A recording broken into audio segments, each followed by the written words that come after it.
Stimulačné injekcie skladujte v chladničke. 5 až 10 minút pred aplikáciou si injekcie vyberte z chladničky. Injekcie aplikujte do podkožia, oblasť pupka 5 cm na jednu alebo na druhú stranu. Pred aplikáciou injekcií si dôkladne umýte ruky.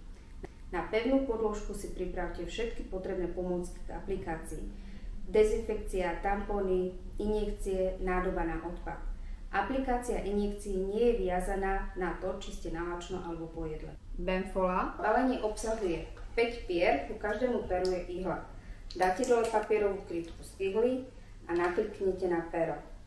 Piezd je pohyblivý otočný a v záreze si nadstavíte dávku podľa stimulačného protokolu. Dáte dole krytku z ihly, vydezinfikujete miesto v pichu, urobíte riasu ihu, pichnete kolmo na doraz, pomaličky vstreknete, po vstreknutí narátate do 5, vyberiete, vyhodíte. Použité ihly a striekačky nehádžeme do komunálneho odpadu. Hodíme do vopred pripravenej nádoby, odovzdáme v lekárni alebo vo vašom centre.